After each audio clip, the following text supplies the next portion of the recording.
Bitcoin की analysis video में आप सभी का स्वागत करता हूं दोस्तों। अगर आप लोग शॉर्ट टर्म के अंदर ट्रेड लेते हो, फ्यूचर के अंदर लॉन्ग शॉर्ट करते हो, तो वीडियो आपके लिए काफ़ी ज़्यादा इंपॉर्टेंट हो जाता है। क्या हमको बिटकॉइन को यहाँ से लॉन्ग करना चाहिए या हमको बिटकॉइन को यहाँ से शॉर्ट करना चाहिए, डिटेल के अंदर डिस्कस करने वाला हूँ। बिल्कुल प्राइस सेक्शन बेस बात करने वाला हूँ। तो हे दोस्तों, आपका भाई अनीस बात कर रहा हूँ। अगर चैनल पर पहली बार आए हैं तो चैनल को सब्सक्राइब करके नोटिफिकेशन ऑल पे सेट कर लें, ताकि क्रिप्टो की लेटेस्ट अपडेट सबसे पहले मिल पाए। और ध्यान रखो, सब्सक्राइब करने के बाद नोटिफिकेशन ऑल पे सेट करेंगे तभी नोटिफिकेशन जाएगा, तो ज़रूर से सेट कर लिया करें। और टेलीग्राम चैनल नहीं ज्वाइन किए मेरे भाई, तो लिंक डिस्क्रिप्शन बॉक्स में है, कमेंट बॉक्स में टॉप पे, वहाँ से टेलीग्राम चैनल जरूर से ज्वाइन कर ले, ठीक है। यहाँ पे काफ़ी सारे स्कैमर्स हमारे नाम को यूज़ करके टेलीग्राम चैनल बना चुके हैं, जिसमें आपसे पैसे मांगते हैं, ठगने की कोशिश करते हैं आपको, या आपको स्कैम करने की कोशिश करते हैं।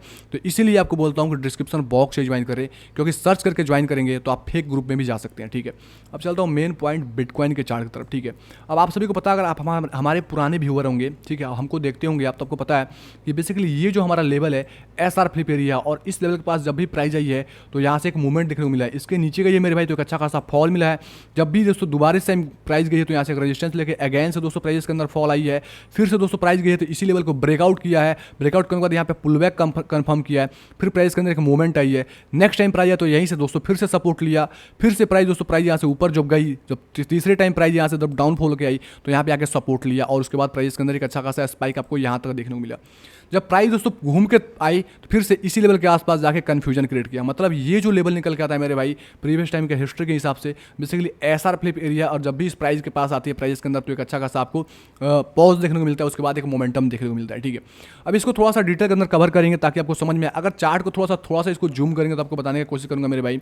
यहाँ पर देखोगे तो सबसे पहले सेलर्स को क्या किया गया, जो वेल्स हैं, वेल्स आपके हमसे बड़े हैं रिटेल्स को दोस्तों, वो अच्छे से पकड़ते हैं और बर्बाद करते हैं। और वेल्स तो है ये, साथ में एक्सचेंजेस है जो रिटर्स को लूटने की कोशिश करते हैं, क्योंकि एक्सचेंजेस अगर आपके फंड को दोस्तों नहीं लूटेगी तो उनको पैसे नहीं बन पाएंगे, ठीक है। तो आपको लिक्विडेट जब तक नहीं करेंगे तब तक उनको मज़ा नहीं आएगा। तो यहाँ पर देखेंगे तो यहाँ पर क्या किया गया, शॉर्ट कराया गया। जैसे सेलर्स यहाँ पे एक्टिवेट हुए मेरे भाई, उसके बाद से एक अच्छी खासी बाइंग हो गई। अब जो ये बाइंग हुई है मेरे भाई, तो काफ़ी सारे स्कैल्पर्स जो होते हैं उनका स्टॉप लॉस कहीं यहाँ होगा, किसी का यहाँ होगा, किसी का यहाँ होगा। अब ये बड़ी कैंडल बनने के कारण ये होती है क्योंकि यहाँ पे स्टॉप लॉस हंट होती है, ठीक है। इतनी बड़ी जो बिग कैंडल बनती है मेरे भाई, उस कैंडल में स्टॉप लॉस हंट होती है, जिसकी वजह से कितनी बड़ी वॉल्यूम बन जाती है, क्योंकि जो सेलर किए हैं उनका स्टॉप लॉस हंट होगा तो वही बायर बन जाएंगे, और एक्चुअल में जो एक्सचेंजेस हो या वेल्स हो वो इस कैंडल के अंदर घुसेंगे, तो जाहिर सी बात है प्राइस के अंदर एक वॉल्यूम आएगा, और इसकी वजह से प्राइस एक ऊपर चली जाती है, और जाके अभी इस रेजिस्टेंस के दोस्तों जो रेजिस्टेंस दे रहा था वहाँ पे अभी सपोर्ट काउंट कर रहा है। तो क्या यहाँ से हमको बाई करना चाहिए, अब ये चीज़ बात करने वाले, क्योंकि इसी लेवल पर दोस्तों काफ़ी लोग नहीं समझ पाते, तो मैं समझाने का प्रयास कर रहा हूँ आपको, ठीक है।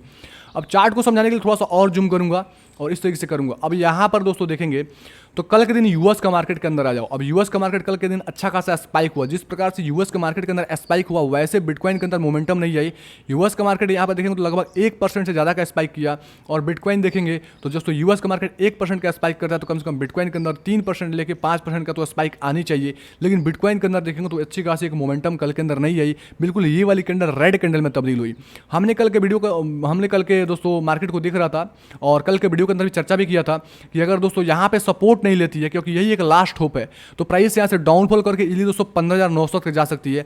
और जो लोग यहाँ पे लॉन्ग पे एंटर किए होंगे उनको दोस्तों स्टॉप लॉस अपने सेफ्टी के लिए लगभग 15,500 से 530 तक का, मतलब ये वाला दोस्तों कैंडल के नीचे डाल लेना है। अगर प्राइस को ज़्यादा कुछ सिचुएशन खराब होगी तो नीचे भी जाएगी, तो बस आपका स्टॉप लॉस जाएगा, ज़्यादा कुछ नहीं जाएगा, और आपको डिप में एंट्री करके या लॉन्ग करने का एंट्री एक मौका मिल सकता है 15,900 पे या 15,400 के आसपास, 500 के आसपास, ठीक है। अब बात रही यहाँ की। अब यहाँ पर देखो तो ये जो कैंडल बन रहा था मेरे भाई, बिल्कुल रेड कैंडल बना। प्रीवियस कैंडल देखोगे तो जिस प्रकार से यहाँ पर एक्चुअल में यहाँ पर क्या हुआ, इस कैंडल को थोड़ा सा मार करके इसकी साइकोलॉजी पे बात करूंगा। ये जो कैंडल थे मेरे भाई बिल्कुल रेड में इस तरीके से तब्दील हो रही थी, बिल्कुल यहाँ तक आ रही थी, लेकिन एक्चुअल में दोस्तों बाइंग, ये जो रिएक्शन हुई है यहाँ पे क्या हुआ, यहाँ पे ये समझ में आ रहा है कि यहाँ पे बायर्स घुसे हैं, ठीक है। क्योंकि सेलर्स ने ट्राई किया था नीचे लेके जाना, लेकिन बायर्स एग्जैक्ट यहाँ पे घुस गए। बायर्स ने पुश किया प्राइस को ऊपर लेके जाने का। लेकिन अगर एक्चुअल बायर्स होते तो यहाँ पे एक साइकोलॉजी आती है, एक्चुअल बायर्स होते तो ये वाली जो बेसिकली हमारी जो हाई है, ये वाली जो हाई मैं मार्क करता हूँ, इस वाले कैंडल का हाई, तो इसके अगर अच्छे से मार्क करूँ, इसको थोड़ा सा मिटाता हूँ और इसको मैं यहाँ से लेके मार्क करने की कोशिश करता हूँ, ठीक है। तो आपको समझ में आएगा ये जो हाई है, इस हाई को मार्क आउट करना चाहिए आपको और देखना चाहिए कि ये जो एक्चुअल दो बायर्स यहाँ पे अपने इंटरेस्ट दिखाए हैं, ठीक है, क्योंकि उन्होंने पुश करने की कोशिश किया है। तो बायर्स यहाँ से इसको ब्रेक करते तो प्राइस इजीली यहाँ से 217,300 से 350 तक के लेवल को इजीली टारगेट दे सकती थी। लेकिन नेक्स्ट कैंडल ने क्या किया, बिल्कुल बेरिश बना और इस कैंडल के नीचे ही बन गया। मतलब जितने, ध्यान से रखना, यहाँ पे साइकोलॉजी की बात कर रहा हूँ थोड़ी भाई, थोड़ा सा आपको हार्ड लगता होगा तो भाई वीडियो को दोबारा से देखना, लेकिन समझने का कोशिश जरूर से करना। तो फिर से अगेन से मैं जूम करता हूँ और समझाता हूँ कि जो यहाँ पे बायर्स थे, यहाँ पर देखो इस कैंडल थोड़ा सा एडवांस जा रहा होगा, मैं इसीलिए वीडियो को बोल रहा हूँ कंप्लीट देखा करो। ये जो बायर्स यहाँ पे ट्राई किए थे, तो एक्चुअल बायर्स होते तो नेक्स्ट कैंडल में इसको हाई को ब्रेक करते, ठीक है, लेकिन जितने यहाँ पे बायर्स थे उतने सेलर्स नेक्स्ट कैंडल में आ गए, ठीक है। अब ध्यान से समझना, साइकोलॉजी यही शुरुआत होती है मेरे भाई, यही चीज़ें आपको बताने के लिए लोग लाखों रुपये चार्ज करते हैं, फ्री में बता रहा हूँ तो इसको वैल्यू को समझा करो। अब यानी जो ये रिजेक्शन कैंडल जो शो किया बायर्स ने, नेक्स्ट कैंडल में सेलर्स ने इंटरेस्ट दिखाया और जितने बायर्स यहाँ पे थे उनकी क्वांटिटी को क्या किया, हजम कर गई और सेल करके फिर से नीचे आके क्लोज कर दिए।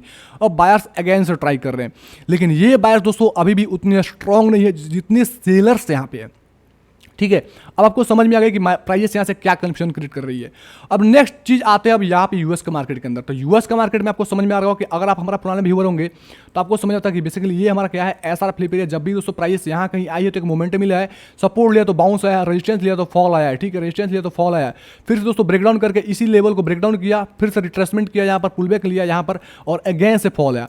नेक्स्ट टाइम ट्राई किया मेरे भाई, यहाँ तक आया, फिर से अगेन से रेजिस्टेंस लेने के बाद फॉल किया, इसको ब्रेकआउट करने के बाद फिर से सपोर्ट लेके इसी लेवल को सपोर्ट करके एक अच्छा खासा आपको स्पाइक मिला, फिर से सपोर्ट लेके इसी लेवल को सपोर्ट करके स्पाइक मिला, फिर से सपोर्ट लेके स्पाइक मिला। अभी दोस्तों इस लेवल को ब्रेकडाउन कर दिया है, तो यहाँ से यही चांसेस है कि यहाँ से रेजिस्टेंस लेके इसको फॉल मिले। जब यहाँ से फॉल मिलेगा तो बिटकॉइंस के अंदर फॉल आएगी। इसका एक रीजन एक और भी है कि यूएस के अंदर या जो भी क्रिसमस भाई लोग हैं वो लोग, आपको पता है कि वो लोग क्या करते हैं, क्रिसमस मनाते हैं, ठीक है, मतलब क्रिसमस डे उन लोगों का एक पर्व है, त्यौहार है जिसको वो लोग मनाते हैं। जिस प्रकार से बाकी सारे भाई अपने अपने पर्व मनाते हैं, उन लोगों का उनका एक लोकप्रिय पर्व है। तो उसके अकॉर्डिंग दोस्तों क्या करेंगे, मार्केट से पैसा निकलेगा। अब जो यहाँ पे बायर्स यहाँ पे जो दिखे हैं वो इस रेजिस्टेंस के बाद जाके सेल कर सकेंगे, क्योंकि उनको एक अच्छा मौका मिलेगा। एक रेजिस्टेंस एरिया है, प्लस जो बायर्स है वो सेलर्स में कन्वर्ट होंगे और नए सेलर्स क्या होंगे, इस लेवल पे जाके एंट्री करेंगे, ठीक है। तो प्राइस के अंदर एक अच्छी खासी सेलिंग आ सकती है। और ऐसे भी शायद कल से यूएस का मार्केट क्लोज रहेगा, आज ही ओपन होगा, तो आज एक भारी गिरावट आ सकती है इसके अंदर। मतलब यहाँ से जाकर अगर ऐसा इस प्रकार से रेजिस्टेंस ले ले और फॉल करे तो बिटकॉइन के अंदर फॉल आएगी। और एक चीज़ और ध्यान रखो, जो चीज़ मैं बता रहा हूँ, अभी ओमिक्रॉन और कोविड-19 का केसेस बढ़ रहा है। अगर इसका केसेस बढ़ेगा तो जो बंदे हैं, जो लोग हैं, वो क्या करेंगे, अपने पैसे को मार्केट से, फाइनेंशियल मार्केट से, चाहे बिटकॉइंस हो या स्टॉक मार्केट से, उससे पैसे निकालने की कोशिश करेंगे। क्योंकि अगर क्रिटिकल सिचुएशन हो जाएगी तो उनके लिए दवा लेने के लिए कुछ भी दिक्कत होगी तो उनको काम आएगा। तो अपने फंड को ज़्यादा से ज़्यादा कोशिश करेंगे बैंक में रखने के लिए। इसके वजह से भी बिटकॉइंस के अंदर थोड़ी सी मुश्किल लग रही है। तो ध्यान रखो, अगर जो लोग लॉन्ग में बैठे होंगे उनकी स्टॉप लॉस यहाँ तो कम से कम 15,500 से लेकर 30 तक डाल ही लेनी चाहिए।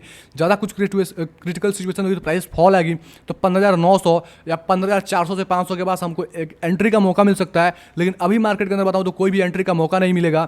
यहाँ पे काफ़ी सारे साइकोलॉजी बेस्ड चीज़ समझाने का प्रयास, क्योंकि ये जो क्यों यहाँ पे दोस्तों थोड़ा सा दिक्कत हो रहा है, कन्फ्यूजन क्रिएट कर रहा है। ओवरऑल अगर मार्केट नॉर्मल चीज़ें होती, अगर मार्केट में ऐसा कुछ सिचुएशन नहीं होता कोविड-19 का या दोस्तों ये क्रिसमस का, तो ऐसा हम कोई दिक्कत नहीं होती। यहाँ पे एक लॉन्ग ली जा सकती थी, क्योंकि यहाँ पे ब्रेकआउट होने के बाद हमारे एसआर फ्लिप एरिया पे दोस्तों एक अच्छा खासा सपोर्ट लिया है, तो यहाँ से एक अच्छा खासा बाउंस आता और यहाँ तक आ जाता। और थोड़ी सी दिक्कत ये भी हो जाती है, यूएस का मार्केट कल के अंदर जो ओपन हुआ मेरे भाई, ये अच्छा खासा स्पाइक दे रहा था, लेकिन बिटकॉइन दोस्तों यहाँ से डंप हो गए, सपोर्ट को टेस्ट कर रहा था। तो कल के दिन दोस्तों मार्केट ने यूएस का मार्केट को फॉलो नहीं किया, तो एक कंफ्यूजन ये भी हो जाती है। लेकिन अगर यूएस का मार्केट कल फॉल करता है तो बिटकॉइन में तेजी के साथ फॉल आ सकती है, इस चीज़ का ध्यान रखना, ठीक है। तो अभी कोई यहाँ पर ट्रेड नहीं है, तो इस चीज़ को अवॉइड करो, कोशिश करो वेट एंड वॉच करने का। और ज़्यादा टुकड़मबाजी से ट्रेड करोगे तो मेरे भाई लॉसेस के चांसेस काफ़ी ज़्यादा हो जाते हैं। मैं अगेन एंड अगेन बोल रहा हूँ कि जो लोग पहले एंट्री किए होंगे उनको दोस्तों यहाँ पर वेट करना चाहिए। यहाँ का स्टॉप लॉस नया एंट्री से यहाँ पर अवॉइड करना चाहिए, क्योंकि मार्केट की जो सिचुएशन है काफ़ी ज़्यादा खराब है। और कल से शायद यूएस का मार्केट 2-3 दिन तक क्लोज ही रहेगा, तो उसके वजह से मार्केट में वॉल्यूम नहीं आएगी। जब मार्केट में वॉल्यूम नहीं आएगा तो मार्केट के अंदर एक मोमेंटम नहीं आएगा, इस चीज़ को ध्यान रखना। अब एक चीज़ और बताता हूँ, अगर आप लोग दोस्तों बिटकॉइन बॉटम जानना चाहते हो तो मेरा रिसर्च किया है, इस बेयर मार्केट के अंदर काफ़ी सारे लोगों का नुकसान हुआ है, इवन मेरा भी नुकसान हुआ है दोस्तों। काफ़ी सारे अल्ट्स ऑलमोस्ट काफ़ी ज़्यादा डंप है, 50-60%, 70-70% डंप है, जो हम खुद होल्ड कर रहे हैं और काफ़ी सारे भाई लोग होल्ड कर रहे हैं। तो इस बेयर मार्केट के अंदर कैसे अपने पोर्टफोलियो को हम मैनेज करने की कोशिश कर रहे हैं, क्योंकि बुल मार्केट के अंदर दोस्तों अच्छा खासा मुनाफा कमाएं और जितना हमारा दोस्तों लॉस हुआ है उससे कई गुना प्रॉफिट हम गेन कर पाएंगे। तो उसके लिए दोस्तों बिटकॉइंस का एक बॉटम फाइंड दोस्तों वीडियो आप लोग के लिए अगर कमेंट करोगे तो मैं इवनिंग तक पोस्ट पोस्ट करने का कोशिश करूंगा, जिसका बेनिफिट्स आप सभी को मिलेगा। काफ़ी रिसर्च बेस्ड वीडियो होगा मेरे भाई। मेरा क्या दोस्तों इसका सिस्टम है, मैं कैसे सोच रहा हूँ, आपका उसका बेनिफिट्स मिल जाएगा। ओके, वीडियो कैसा लगा जरूर बताना। धन्यवाद, take care and bye bye.